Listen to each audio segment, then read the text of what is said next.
Hello, my brothers and sisters. Peace be with you. Deacon here from Central Florida. So, man, it's been just one thing after another. We've got the craziness of the Olympics, and now we have what's happening in the political sphere of the Democrat Party and Republican Party, and people being called weird. Weird, huh? Okay. That'll be a whole nother conversation another time as to what really is weird and what's not. But that's not what I wanted to talk about today. Today what I want to talk about is that which actually satisfies us. I've made the comment in the past, this silly, stupid thing that we've all heard, this expression, the one who dies with the most toys wins.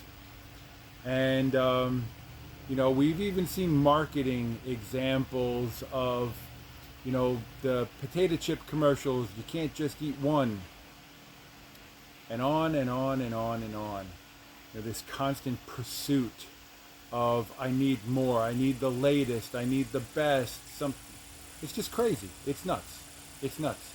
And the reason why we know that it's nuts is it's never enough. No matter what we do, it's never enough.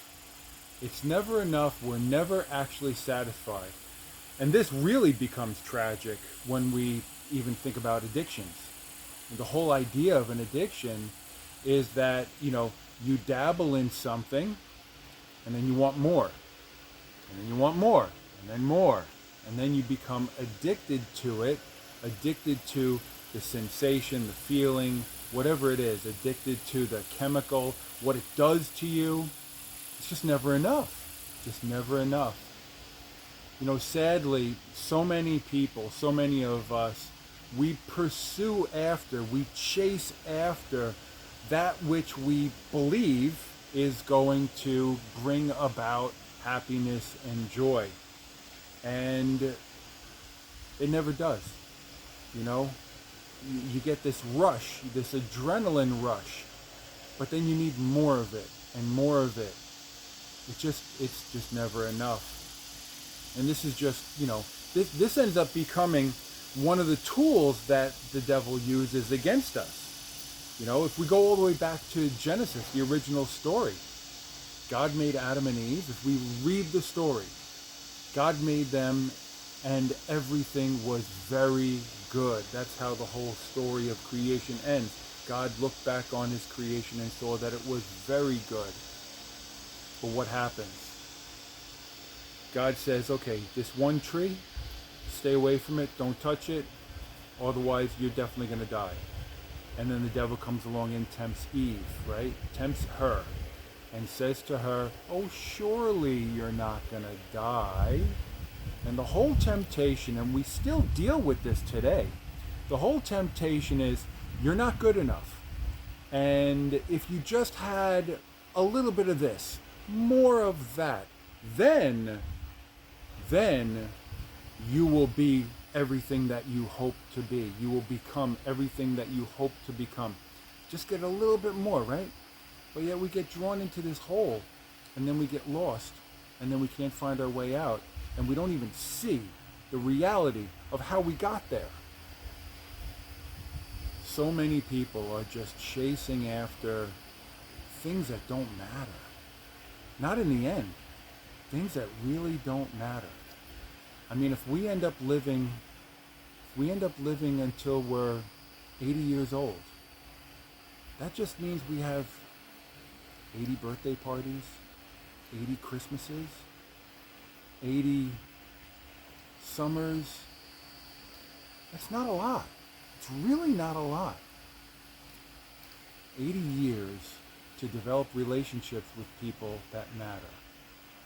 Especially the most important relationship, and that would be the relationship with God.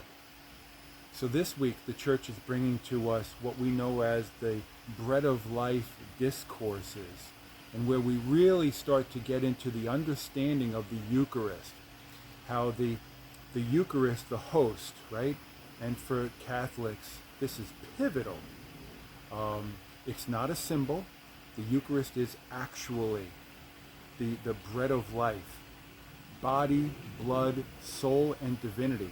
At the Last Supper, Jesus instituted the Eucharist, and he gave it out to the apostles and the disciples that were there to consume, because it's only when we feed off of Jesus that our soul stays alive. You know, we can die from starvation of the soul, just like we can die from starvation of the body.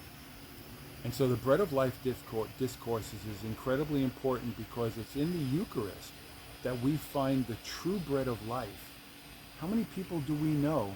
Yeah, they're walking around, but their soul is dead. They're filled with hate.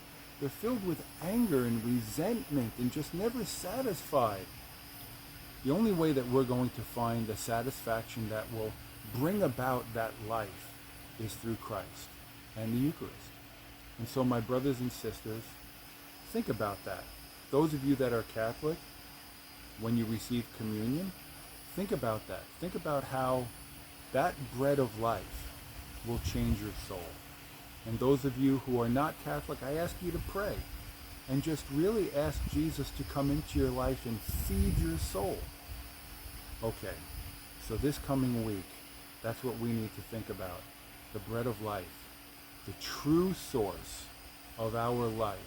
Our bodies can be walking around just fine, but if our soul is dead, no good, no good. And so, until next time, Memento Mori.